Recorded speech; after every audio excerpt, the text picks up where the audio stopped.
Paz, irmãos. Louvado seja o nome do Senhor.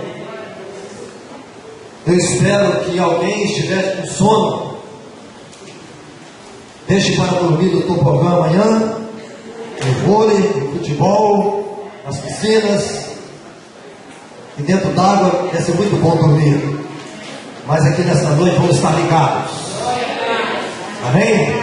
Temos ouvido acerca do reino de Deus, e nesta noite o futuro glorioso do reino, do qual nós, servos do Senhor, já o vemos.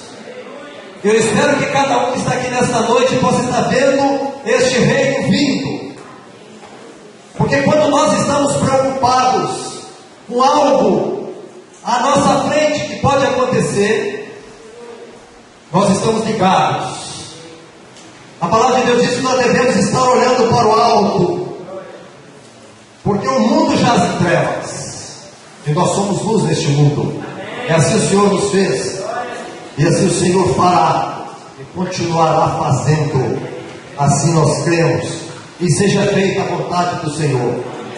O futuro glorioso do reino. Eu espero que todos que estão aqui nesta noite, e muitos outros que eu conheço, espero encontrá-los lá no reino do Senhor, porque em nome de Jesus eu estarei lá. Isso eu tenho plena certeza, porque o Senhor tem me mostrado o seu reino desde a minha tenra mocidade, desde a minha mocidade, quando a primeira vez, com 7 anos, eu li um texto da Bíblia que eu posso ler nesta noite aqui. Eu já estava falando do reino de Deus. Hoje, naquela época eu não entendia, mas hoje eu estou entendendo o porquê daquele texto. Nós louvamos o Senhor por isso. E a nossa vida, cada dia, é um caminhar. É um caminhar de luz, um caminhar de vida. Lutas temos, dificuldades temos, provações podemos ter, mas devemos estar olhando para Jesus. Amém? Dois reinos, mas mundos distintos. Eles são totalmente opostos. Um é o império do maligno, e o outro é o império de santidade. Um é raso, falso e apenas um show. O outro é real. Cristo morreu para nos libertar deste terrível mundo atual. Gálatas 4 diz: o qual se entregou a si mesmo pelos nossos pecados para nos desarraigar.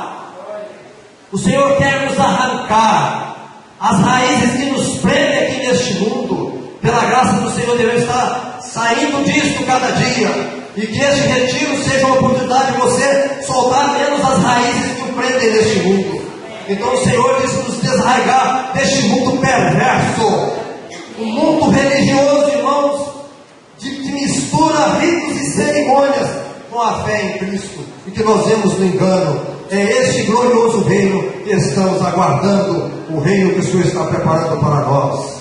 Em Mateus 6,10: venha o teu reino, faça-se a tua vontade, assim na terra como no céu. Jesus ensinou os seus discípulos a orar: venha o teu reino. Devemos orar para o avanço da causa de Deus, colocando seus interesses em primeiro lugar. Nós cantamos aqui com as crianças: buscai primeiro o reino de Deus, e as outras coisas nos serão acrescentadas. Então os interesses do reino, eles devem estar em primeiro lugar na minha vida, na sua vida, como igreja do Senhor neste mundo. Deveríamos orar pelo dia em que o nosso Salvador Deus e Senhor Jesus Cristo colocará seu reino na terra e reinará com retidão. Esse é o nosso desejo do nosso coração. Chega de corrupção, de homicídio, de morte, de destruição, de perseguição, de refugiados, famílias deixando as suas pátrias, deixando as suas casas. Essa iniquidade tem que terminar. Nós temos que estar orando por isso, orando para que o reino do Senhor se manifeste. Isso é muito importante. Mas a palavra de Deus diz em Mateus 3,2: arrependei-vos, porque está próximo o reino dos céus. Neste versículo aparece o primeiro registro da expressão do reino dos céus. No Evangelho de Mateus é usado 32 vezes. Precisamos definir este termo, reino dos céus. O reino dos céus é a esfera na qual a vontade de Deus é conhecida. Aonde a vontade de Deus é conhecida, já é reino dos céus. Que a vontade de Deus seja reconhecida na igreja. Que a vontade de Deus seja reconhecida na minha vida como igreja, na sua vida como igreja. Aí sim, nós vamos ver que o reino de Deus, ele está pronto para estar junto conosco. Isso é muito importante para vermos. Precisamos definir este termo, reino dos céus. O reino dos céus é a esfera na qual a vontade de Deus é conhecida. A palavra céu é para denotar Deus, para dizer, para falar de Deus. Em Daniel 4:26 diz: depois que tiveres conhecido que o céu domina, onde houver pessoas que submetem ao domínio de Deus, este é o reino dos céus, é o reino de Deus. Este é o reino dos céus, este é o reino de Deus. Quando pessoas submetem a este domínio. Há dois aspectos do reino de Deus. Aqui está este quadro que eu escrevi, fiz este desenho. O aspecto externo e o aspecto interno. Quando você olha aqui o aspecto externo, existem umas setas que ficam circulando e outras saindo para fora. Você pode entender quantos estão neste senhorio do Senhor. Aqui, neste texto aí, quantos estão?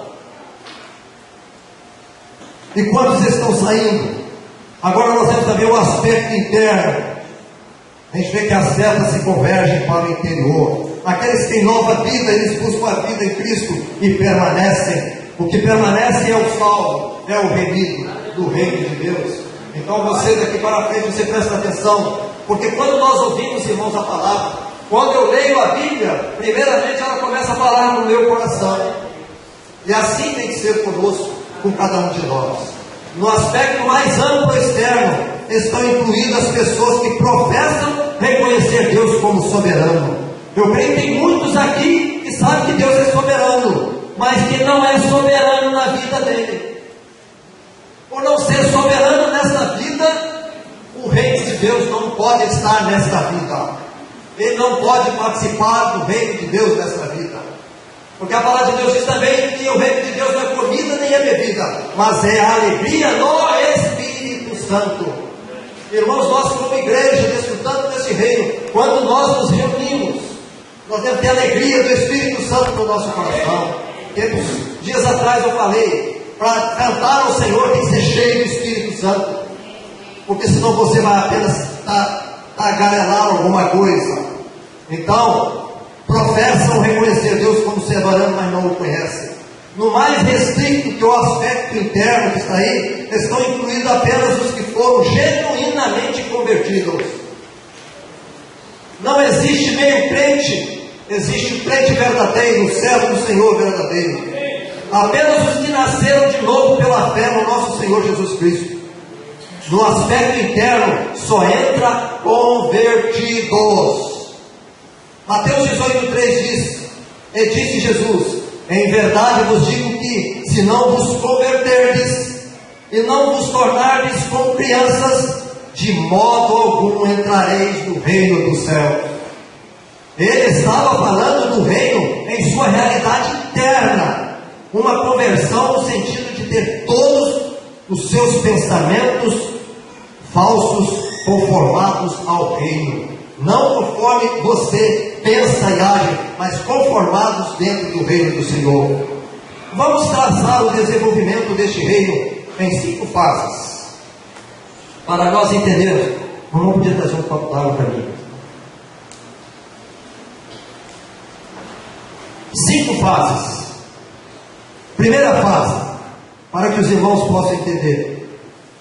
É interessante, quando eu estava fazendo esse estudo, pesquisando a Bíblia e outras coisas, lendo, quanto mais leio, mais coisas aparecendo, né? Mas não tem condição, porque muitas coisas aqui poderiam ser uma palavra apenas. Mas vamos resumir, e que o Espírito Santo do Senhor faça os irmãos entenderem o que eu entendi. Isso é muito importante. Não adianta eu entender, mas que a igreja entenda, que os irmãos entendam. Porque quando nós entendemos a palavra, quando ela entra no nosso coração, ela começa a transformar a nossa vida. A nossa visão é diferente nas coisas espirituais. A primeira fase, o reino foi profetizado no Antigo Testamento. um reino que nunca seria destruído. Daniel 2,44. Mas nos dias destes reis, o Deus do céu suscitará um reino que não será jamais destruído. Este reino não passará a outro povo.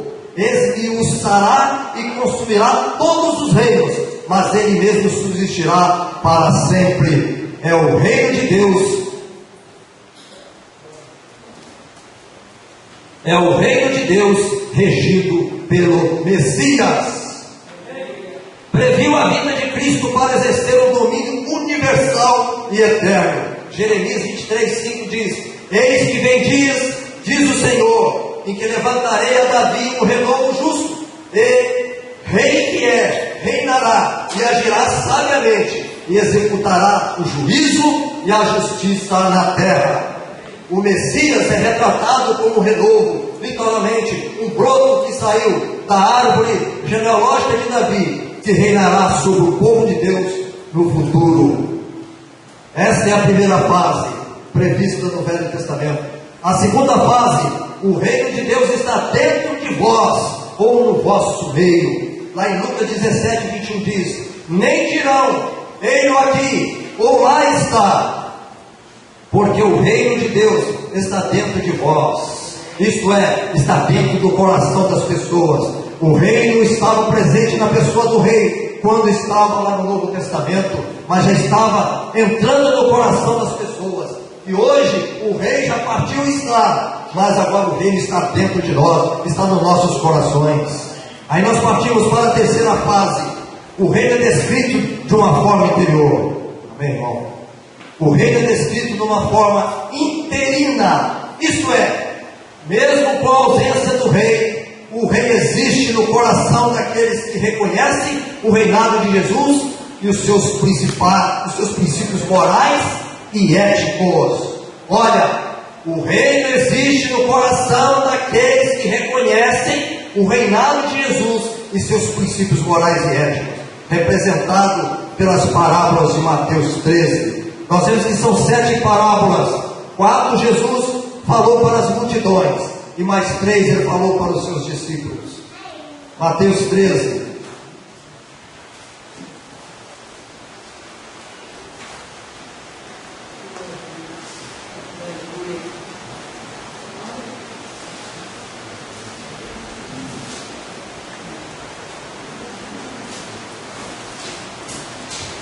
A primeira parábola que Jesus falou, das 7 parábolas, é a parábola do semeador.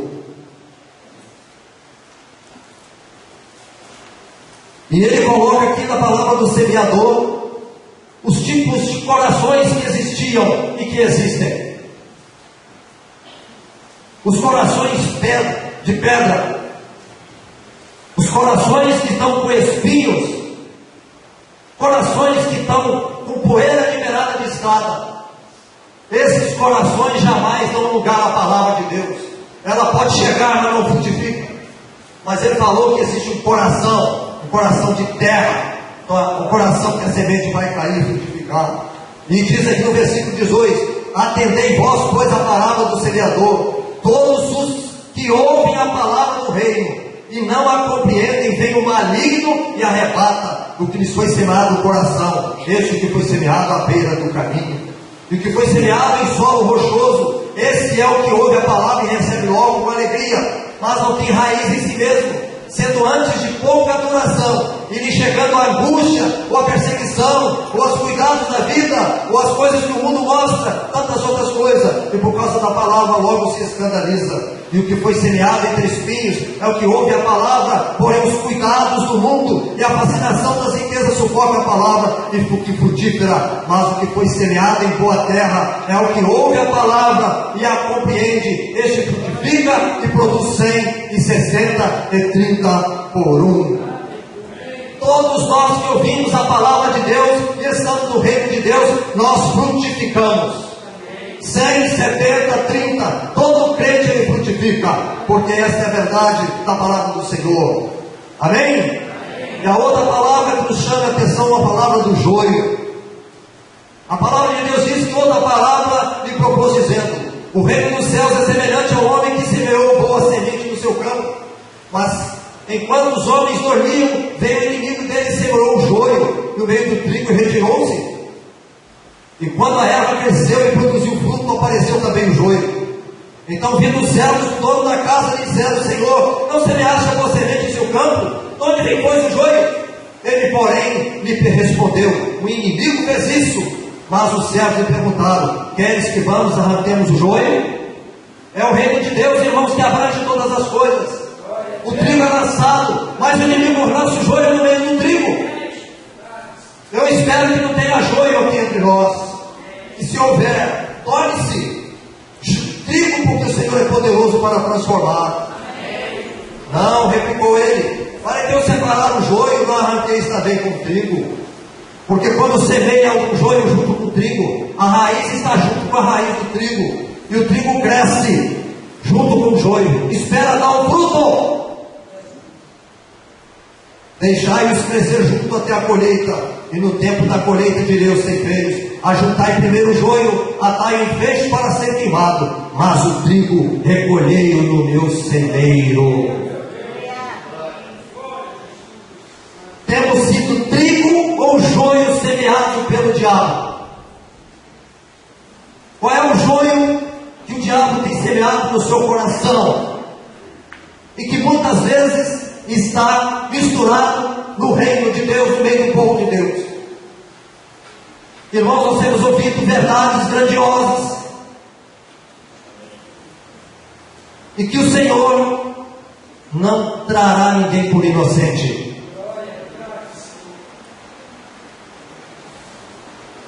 Mas atai os feixes para ser queimado, mas o trigo recolhei no meu celeiro.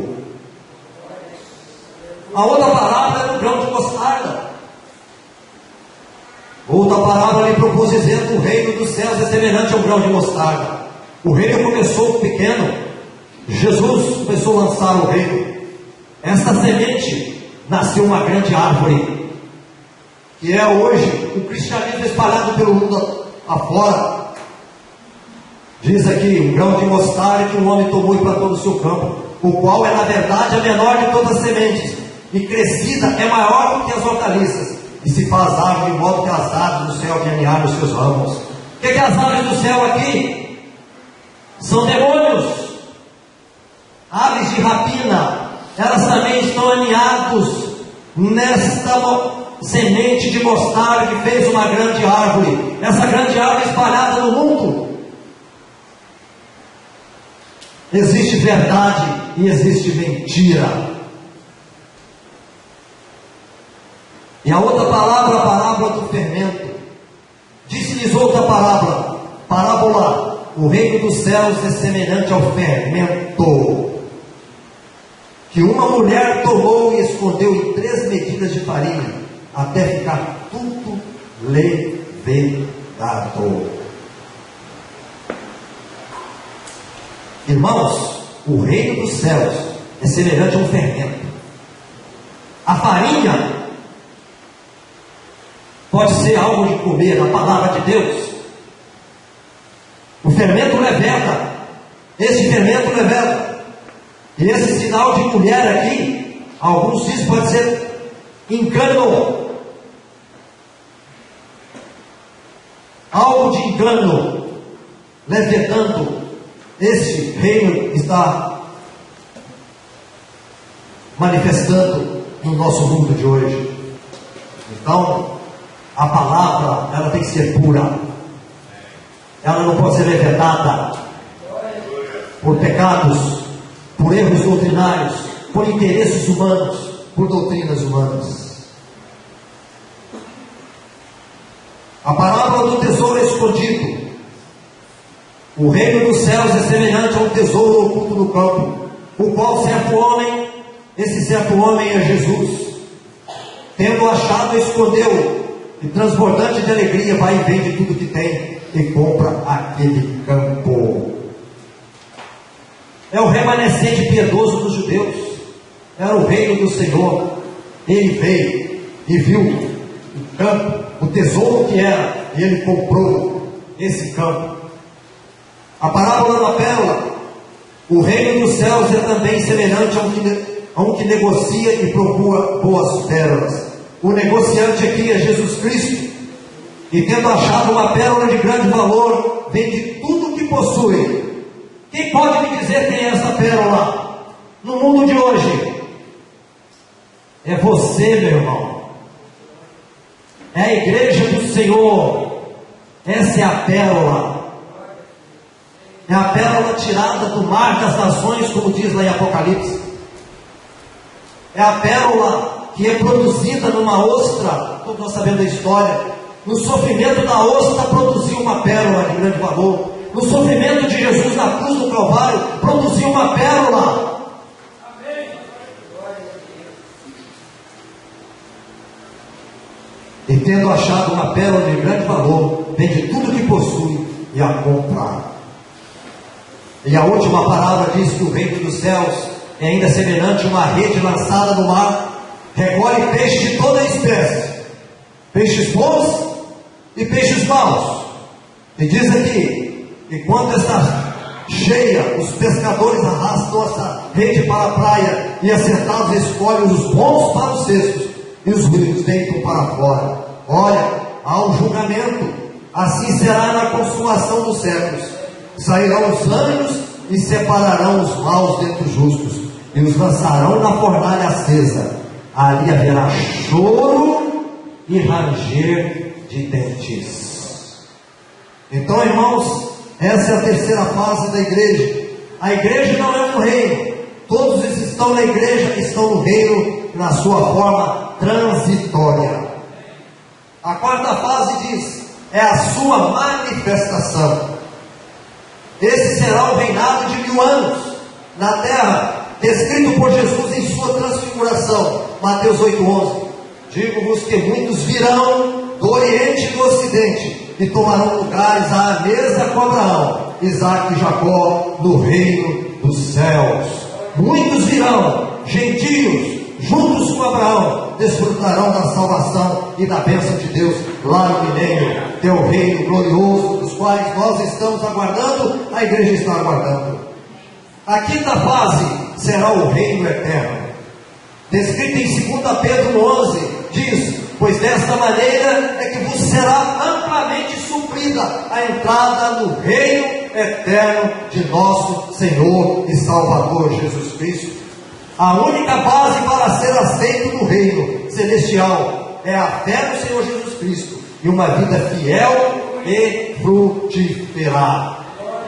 A fé, ela é acompanhada de atos, de obras. Tiago diz, obras sem fé não vale nada, e fé sem obras não vale nada. Se eu creio no Senhor, aquilo que vai ser produzido na minha fé é algo maravilhoso, é algo que é fiel à verdade e vai produzir frutos. Alguém tem que ver na minha vida frutos. O joio não produz o fruto, ele é diferente, mas o trigo produz o fruto. Você vai conhecer. O reino de Deus tem um aspecto externo, com uma realidade interna. Isso no interior. Como prova de uma realidade interna que nós vemos aí, no reino de Deus somente pode entrar os que já nasceram de novo do alto. Não tem batismo de regeneração. Batismo não salva ninguém. Ser membro de igreja não salva ninguém. Ler Bíblia sem compromisso com Deus, apenas para viver a vida que leva, também não traz. Mas se lê-la com entendimento, ela vai ser salvação para ele. Como prova de uma realidade interna, o reino de Deus somente pode entrar os que já nasceram de novo do alto. João 3:3-5 diz no versículo 5: quem não nascer da água e do Espírito não podem entrar no reino de Deus. Jesus disse, em verdade vos digo. É o Senhor que diz. É a palavra do Senhor quem está dizendo. Quem não nascer da água, você nasceu, está no mundo, Mas para entrar no reino de Deus, para fazer parte do reino de Deus, você tem que nascer do Espírito. E quando a pessoa nasce do Espírito, a vida dele manifesta. Dentro do reino ele vai ser manifestado, ele vai ser mostrado e vai ser conhecido. Só podem entrar no reino de Cristo os que tiverem a vida transformada. Desde cedo o Senhor começou a transformar a minha vida. Essa parábola do semeador, eu já disse aqui, eu creio que 12 anos, diante de vários irmãos de uma congregação batista. Lembro-me muito bem quando eu li essa parábola, e logo depois eu li a explicação da parábola. Aí um irmão lá, que pensa aquele garoto, né? Ele falou da parábola, explicou a parábola todinha. Está escrito. Para ele era segredo velho, eu lembro isso até hoje. Para ele foi um segredo que não tinha. Eu expliquei para ele. Irmãos, a palavra é aberta para nós. Nós que a fechamos, a mantemos fechada dentro da nossa casa. Foi dito aqui sobre a palavra de Herodes hoje. Irmãos, não pode passar um dia se não podemos meditar pelo menos num versículo da palavra do Senhor. E quando você não tem tempo de pensar naquele versículo, quando você acordar de noite e o sono está meio perdido, começa a meditar naquele versículo, começa a buscar do Espírito Santo o entendimento que o Senhor vai falar contigo. O reino não é semelhante à igreja. O reino começou quando Cristo embarcou o seu ministério público. A igreja começou no dia de Pentecostes. O reino começou com Jesus, mas a igreja começou no dia de Pentecostes. Atos capítulo 2. O reino continuará na terra até ser destruída. A igreja continuará na terra até o arrebatamento. Entendemos? O reino vai continuar na terra até o dia que ela for destruída. Mas a igreja, ela vai não continuar na terra só até o arrebatamento. Que nós lemos em 1 Tessalonicenses 4, 13, 18. Que os vivos serão transformados e os mortos ressuscitarão e encontrarão com o Senhor nos ares. A igreja retornará com Cristo na segunda vinda para reinar com Ele como a sua noiva. Na atualidade, as pessoas que estão no reino, numa realidade verdadeira e interna, também estão na igreja. Na atualidade, as pessoas que estão no reino, numa realidade verdadeira e interna, também estão na igreja. Então você faz parte do reino, e se você faz parte do reino, você faz parte também da igreja do Senhor. Amém. Em Mateus 3:2, a mensagem de João era: arrependei-vos, porque está próximo o reino dos céus. Jesus não vai reinar sobre um povo apegado aos pecados. Se estamos apegados a algum pecado, Jesus não está reinando. O servo do Senhor não está tendo autoridade, não está dando lugar ao Senhor por isso. O crente, quando desconfia que o inimigo está o enredando por algum pecado, ele pede discernimento e afasta-se dele.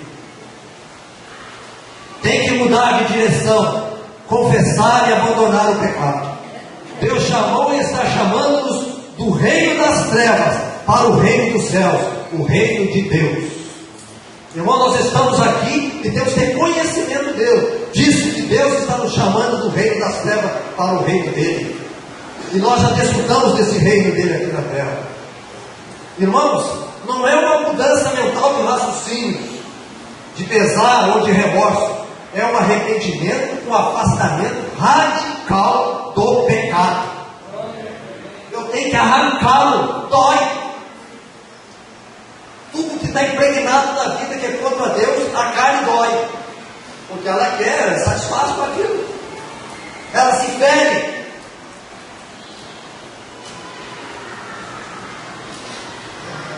Deus chamou e está chamando-nos do reino das trevas para o reino dos céus, o reino de Deus. É um arrependimento, um afastamento radical do pecado. e vai ser manifestado nos frutos desse arrependimento. Nós podemos conhecer irmãos, a Bíblia não diz que é por dons, não, é pelo fruto, é o que ele produz. Eu posso falar língua estranha e ser um servo do diabo. Eu posso profetizar e ser um servo do diabo. Carisma não carimba muito bem a vida de crente, não. Carisma sem o Espírito é nada, é engano. Tenhamos discernimento. Frutos de arrependimento. Mateus 3,2 diz: produzir, pois, frutos dignos de arrependimento. Eu tenho que mostrar na minha vida que eu estou me arrependendo, que eu estou arrependido, que eu não amo mais aquilo que eu amava. O que quer dizer isso? Andar em um caminho novo e puro de santidade, tem que pagar um preço. Os mais ou os menos. Eu não entendo os princípios de Deus nesse sentido. O reino de Deus é agora manifestado por meio do governo espiritual do céu sobre a vida dos crentes. Ora, nós recebemos um governo direto de Deus na nossa vida. Lucas 17:21 diz: nem dirão, ele ou aqui ou lá está, porque o reino de Deus está dentro de quem? Dentro de vós, dentro de mim, dentro da igreja. Este reino será estabelecido num reino terreno e literal. Amém? Agora vamos ver o futuro do reino. Se alguém disse que eu não ia ler Apocalipse, vamos lá. Irmãos, Apocalipse não é difícil, não. Leia com entendimento. Procure saber o que é figurado e o que é literal, porque a Bíblia é literal. Aí você vai para os estudos, vai saber o que é. O figurado, você vai juntar, Deus vai te dar discernimento. Mas nós queremos entender a Bíblia, mas não ler a Bíblia. Quer que ele possa, estuda e apresenta para você. Vai lá. Agora, aquilo que você não entenda, os irmãos talvez entendam um pouquinho mais. Se não souber, o irmão daqui a 10 anos eu vou procurar saber, como você entendeu. As coisas ocultas pertencem ao Senhor e as reveladas para nós, e a palavra está pronta para nos revelar. Apocalipse capítulo 24 e 6 diz assim, 4-6: vi também tronos, e nesses sentaram-se aqueles aos quais foi dada a autoridade de julgar. Olha, irmão, vi ainda as almas dos decapitados por causa do testemunho de Jesus, bem como por causa da palavra de Deus, tantos quantos não adoraram a besta, nem tampouco a sua imagem, e não receberam a marca na fronte e na mão, e viveram e reinaram com Cristo durante 1000 anos. Os restantes dos mortos não reviveram até que se completasse 1000 anos. Esta é a primeira ressurreição de todos os justos de todas as eras. Bem-aventurado e santo é aquele que tem parte na primeira ressurreição. Sobre esses a segunda morte não tem autoridade, pelo contrário, serão sacerdotes de Deus e de Cristo, e reinarão com ele por 1000 anos. Aqui está, irmãos, a bênção de ser igreja, porque o engano virá, mas quando o engano vier, a igreja já não mais estará aqui. Essa é a garantia que o Senhor nos dá. A palavra diz que Ele nos guardará da aprovação daqueles dias. Mas os crentes nominais hoje, que não creem na palavra, não estão no reino. Eles vão ficar. A igreja vai ser tirada. É o que diz no texto. Eles vão pagar com a vida. Enquanto a igreja está reinando já com Jesus, eles estão sendo mortos aqui pelo testemunho durante o período. O reino, este reino será estabelecido no reino terreno e literal. Nesse texto, o irmão João, o apóstolo, vê pessoas entronizadas no céu com autoridade para governar. São os santos da era da igreja que reinarão com Cristo como sua noiva. Pensou, irmãos? A autoridade da igreja, nós, súditos do reino hoje, nós vamos estar reinando com Cristo, nós vamos julgar. Olha o privilégio. Quantos estão deixando o privilégio? Porque se a igreja partir daqui, irmãos, a salvação vai continuar. Mas como diz o irmão de lá que está com o Senhor, depois que a igreja sair daqui, dá testemunho de Jesus e como ter sido tobogã de gigante. Você vai pagar com a sua vida. A salvação você paga com a sua vida, porque o Espírito será tomado. Muitos vão ser, mas vão perder o privilégio. Eles vão morrer, vão ser mártires. O irmão também vê um grupo de mártires que se recusaram a receber a marca da besta, que são os santos do período da tribulação, que morreram pela fé. Os dois grupos, igreja e os mártires, reinarão com Cristo durante a era dourada de paz e prosperidade que acontecerá durante o milênio. No versículo 5 que nós lemos, nos fala de os restantes dos mortos. É uma referência aos incrédulos de todas as eras que serão ressuscitados no final do milênio, a fim de comparecer ao julgamento do grande trono branco. É o trono do julgamento. O trono é grande por causa das questões envolvidas. As questões aqui é a julgamento da humanidade. O trono é branco devido à perfeição e pureza, e os vereditos que ali são dados, serão dados no Senhor Jesus como juiz. Em João 5, 22 e 27, Jesus é perfeitamente qualificado para ser o juiz. Por quê? Porque é Deus e homem. Olha que coisa maravilhosa. Jesus vai sentar no trono branco. Ele é Deus, mas ele também foi homem. E a palavra de Deus diz que ele viveu aqui neste mundo, na dependência do Pai. Ele venceu, e nós com eles nós venceremos. Temos vencido. O homem, Jesus, vai mostrar: vocês não venceram porque não creram em mim. Vocês não venceram o pecado porque não creram em mim. Agora ele não está ali mais para salvar, agora ele está ali para ser juiz. Não é que as religiões dizem que no final Deus é amor, vai passar um pano branco e tudo vai ser salvo. Deus, irmãos, é fogo consumidor.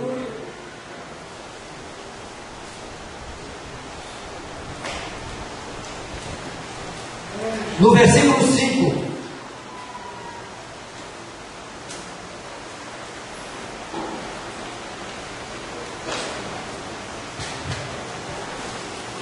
diz tudo isso. A declaração, primeira ressurreição, no versículo 6, nos nega o versículo 4. A primeira ressurreição não é um acontecimento único. Por quê? Antes descreve a ressurreição dos justos em diferentes momentos, para poder esta fato acontecer, para chegar à plenitude do reino. Essa ressurreição inclui a ressurreição de Cristo. 1 Coríntios 15, 23. Cada um, porém, por sua própria ordem. Cristo as primícias. Ele foi o primeiro, depois os que são de Cristo na sua vinda, no arrebatamento e na sua vinda. Também inclui a ressurreição daqueles que são de Cristo, quando ele arrebatar a igreja. 1 Tessalonicenses 4, 13, 18, que diz: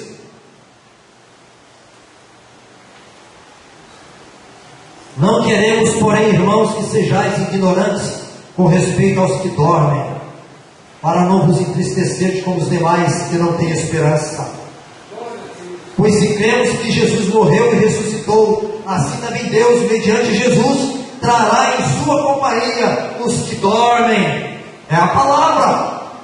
Ora, ainda vos declaramos por palavra do Senhor, isto nós, os vivos, os que ficarmos até a vinda, até o arrebatamento do Senhor, de modo algum precederemos aos que dormem.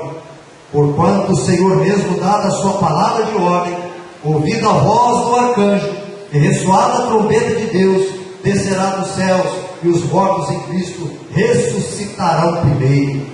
Depois nós, os vivos, os que ficarmos, seremos arrebatados juntamente com eles entre nuvens para o encontro do Senhor nos ares, e assim estaremos para sempre com o Senhor.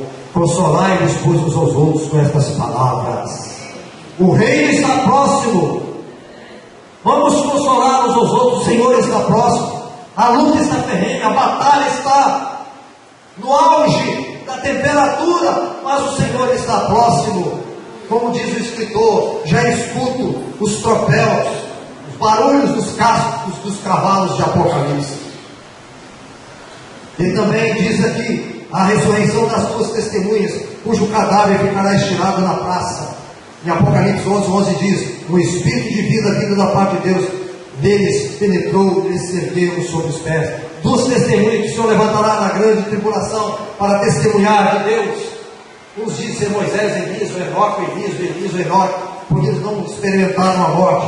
Nós não sabemos quem são, mas serão duas testemunhas que vão ser mortas e vão ressuscitar naqueles dias para mostrar o poder de Deus. Também diz, inclui a ressurreição dos santos da tribulação, descrito nessa passagem que nós lemos. Em resumo, a primeira ressurreição abrange a ressurreição de Cristo e de todos os crentes verdadeiros. O versículo 6 diz: aquele que tem parte na primeira ressurreição é bem-aventurado. O que é bem-aventurado? É feliz, felicidade eterna. Nós estaremos com o Senhor. As tribulações do tempo presente passaram, estão isentos da segunda morte, quando todos os incrédulos serão lançados no lago de fogo. Apocalipse 20:14 diz: então a morte e o inferno foram lançados para dentro do lago de fogo. Esta é a segunda morte, o lago de fogo. Vamos entender este texto. A declaração de que a morte e o inferno foram lançados para dentro do lago de fogo. Eu não sei onde esse lago de fogo, não sei. Alguns dizem que o céu é para o lado do norte, Dá a ideia que seja para o lado do norte. Eu creio que o lago de fogo descer lá no centro da terra, onde a magma queima. É um local que Deus criou. O lago de fogo indica, diz aqui, a declaração de que a morte e o inferno foram lançados para dentro do lago de fogo, indica a pessoa completa. É o ser humano completo que vai ser lançado lá, porque rejeitaram a Jesus. Rejeitaram o reino do Senhor, o reinado do Senhor, do senhorio do Senhor na vida dele. Diz lá, espírito, alma e corpo, é o homem completo, sentido, alma no sentido de pensamento, de atitude, de vida. O texto explica que esta é a segunda morte, o lago de fogo. Há uma diferença entre o além e o inferno. Para os incrédulos que morreram, o além é o estado desencarnado. Olha, irmãos, a seriedade de quem parte daqui sem Jesus. O espírito dele já está no local esperando o juízo. Você já pensou? O ser humano é a rainha Vitória, vocês se lembram que ia ser decapitada ou enforcada? Durante a noite, ela passou a noite, pela manhã os cabelos dela estavam brancos. É a história diz isso. A angústia que ela sabia que ia morrer no outro dia. Existe essa história? Alguém pode confirmar? Eu já vi isso em algum lugar. Os cabelos dela embranqueceram durante a noite de angústia da morte. Você calcula aqueles que rejeitaram a Jesus, aqueles que ouviram o Evangelho, não deu crédito ao Evangelho, não deram crédito ao reino de Deus, morreram sem Jesus e estão no local sabendo que já estão condenados, aguardando o julgamento para ser lançado lá no inferno. Que agonia, porque a nossa mente, irmãos, a nossa inteligência, nós somos limitados aqui. Temos pouca percentagem que nós usamos do nosso cérebro. Isso lá na eternidade será 100%. O pecado, quando entrou na terra, ofuscou o conhecimento do homem. O que nós temos já é o suficiente para fazermos essas desgraças que existem no mundo. Diz aqui, mas consciente de castigo. é uma espécie de área de espera, uma condição intermediária onde aguarda o julgamento do grande trono branco. Olha como Deus é justo. Já está perdido, mas ele vai comparecer diante do Senhor no julgamento. Diz, eu nunca tive a experiência, mas diz que quando uma pessoa está afogando, não sei se alguém já afogou, diz que começa a passar na cabeça de pessoas. Irmãos, nós temos a nossa consciência e nós temos o inconsciente.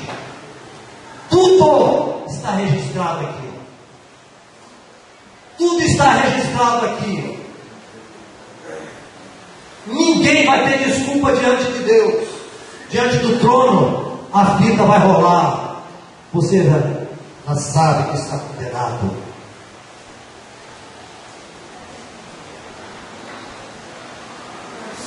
Mas há uma diferença para os cristãos que amam o reino e que amam o rei, que morreram. O além é um estado desencarnado e venturoso do céu, à espera da ressurreição e glorificação do corpo.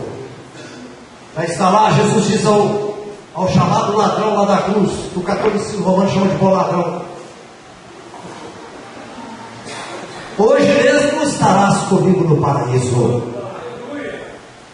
Muitos irmãos que partiram do Senhor já estão desfrutando do reino celestial. Eles já estão entendendo, vendo o reinado do Senhor e aguardando o cumprimento de todas as coisas. Quando Jesus morreu, foi ao paraíso, Lucas 23, 43, o qual Paulo equipara ao terceiro céu, 2 Coríntios 12, 2,4, onde é o lugar que Deus habita. Em Atos 2, 27, o estado desencarnado de Jesus é chamado de morte, termo que também pode ser traduzido por Hades ou além, quando ele desceu ao Hades. Deus não deixou a alma de Cristo no além, mas a revestiu com o corpo glorificado. Jesus tem o corpo glorificado, ele está na eternidade reinando. O inferno é a prisão final dos mortos-vivos. Seus sinônimos são lago de fogo, Guiena ou Gena e a segunda morte. Mas a palavra de Deus diz: os verdadeiros cristãos serão sacerdotes de Deus entre Cristo e reinarão com ele, e é Cristo os 1000 anos. Quem está pronto aqui para ser verdadeiro cristão, ser sacerdote do Senhor, para poder reinar com ele? É o momento de nós refletirmos, não sairmos deste retiro e quando chegar o retiro do ano que vem, eu estou com as mesmas dificuldades, os mesmos problemas, eu não cresci em nada. Caminhei junto com o joio o ano inteiro, amarrado pelas raízes do joio, e não produz o fruto que deveria produzir.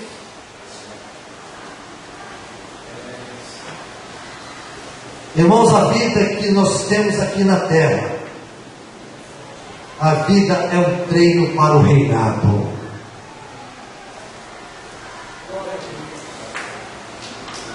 Você gosta de louvor? Você ama o louvor do Senhor? Ai, irmãos, tiver na eternidade, tiver o coral, vai fazer parte do coral. O louvor de Deus me move. Vou fazer 66 anos este ano. Mas eu não invejo muito garotos que estão por aí afora, não. Eu não.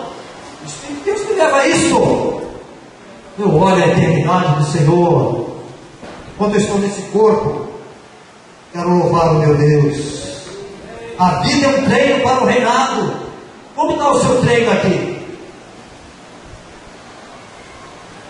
Ninguém aqui vai jogar na seleção brasileira, em plena certeza. Mas algum garoto nascer, se ele treinar, ele pode ser um jogador da seleção brasileira, não é assim? Nós precisamos entender certas coisas, irmão, para discernir. Aqui nós temos dois irmãos, Elber e o outro, Elber e Elber. O Elber Elber está sentado ali, ó. E o Elber é o mais novo. É o contrário? Aí, tá vendo? Mas o que podemos fazer? O Elber é o mais velho? Sim. Como é que eu vou distinguir o Elber agora? Se eu confundo o nome? Estou fazendo um exemplo. Ele é de educação física, é casado, já começou a dar umas dicas para mim. Eu já não vou errar mais o Elber.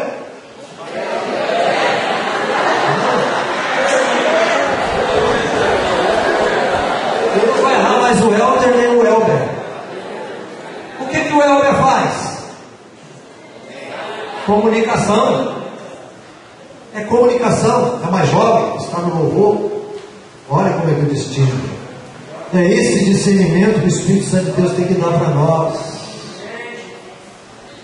Entender o que é Deus e o que não é de Deus.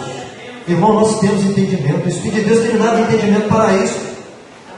Não vamos confundir mais o Elder e o Elber. Se eu confundir, me perdoa. Mesmo sabendo, muitas das vezes nós confundimos. Nós falhamos.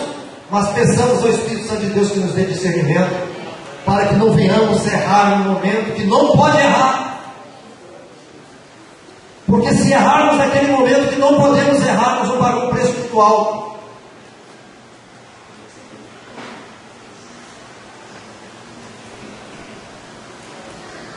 A vida é um treino para o reinado. Neste momento que estamos aqui, é um treino para o reinado. Aqui tem que ser um começo do céu. O meu prazer tem que estar aqui, como diz o Senhor, o meu prazer está na lei do Senhor, e na sua lei eu medito de dia e de noite. Pois será como uma água plantada junto a ribeiros, que dará o seu fruto no tempo próprio. E a palavra diz que tudo quanto ele fizer será bem sucedido. Como é que está a sua vida com Cristo? Como é que está a sua vida lá fora? É a palavra que nos garante. Tudo quanto fizer será bem sucedido. A verdade é que os cristãos, nós os cristãos, aqueles que amam o Senhor e amam o seu reino, governarão com o Senhor Jesus Cristo quando Ele voltar para estabelecer o seu reino na terra. Irmãos, Pedro diz que os elementos ardentes se fundirão. Deus não vai vir reinar nesta terra do jeito que ela está aqui, não. Isso aqui vai queimar tudo. Deus não precisa de veridade, não precisa de prédio, não precisa de nada, não precisa nada disso, vai queimar tudo. Ele vai fazer um novo céu, uma nova terra, para que o seu povo, desde o Gênesis até quando fundar todas as coisas, estará com ele, reinando aqui com ele. E a palavra de Deus que ele será rei sobre toda a terra. Que cada um de nós que estamos aqui nesta noite, pensamos e meditamos, vamos estar com o Senhor na eternidade. Amém? Amém. Glória a Jesus. Assim fica esta palavra, o futuro glorioso